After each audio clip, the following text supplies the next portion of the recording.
One of the other strategies I've learned from you that I want to just throw out there is, you and I've talked often about the power of the word frustration.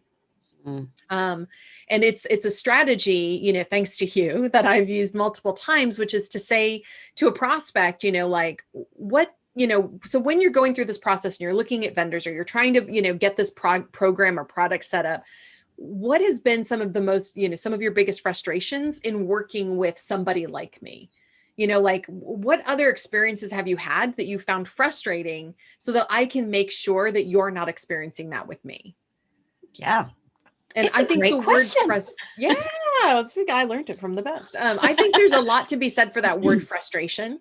Yes. People are very generous in answering questions that have to do with the word frustration. Well, We're eager to share. yeah, and other emotional words, because when you think about it, sales is about solving problems, right? So, and people make decisions intellectually, but they buy emotionally. Yeah. So if you are having conversations that invite somebody in to share an emotional uh, reaction to something, you're actually getting them into that mindset where they're in a buying mode. Yeah. And they're connecting your solution to the emotion that is frustrating them. But another one of those sea of trap of sameness questions. Sometimes people will say, tell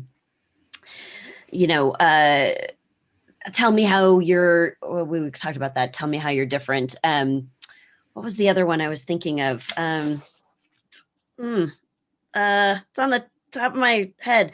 Why should I hire you? The why should I Yeah. hire you one? The moment my answer for that is, I don't know. Maybe you shouldn't. And that's like, Mm. sorry, what? And that's when I turn it back around and I say, well, I'm not sure yet if we're going to be the right fit. Let me ask you a few more questions to really find out if some of the things that are frustrating and concerning or overwhelming you. So I want to get them to that emotional thing by adding in those words in that moment. So I'm taking a question that they would have gotten me into that trap of sameness. Like, here's all the reasons why you should hire me. Instead, I turn it around and I get it right to an emotional place in the sales process where now I can ask them questions that are getting to the root of their issue. I think that's great. I love it. I think Thanks. that's absolutely brilliant. Ah, so smart.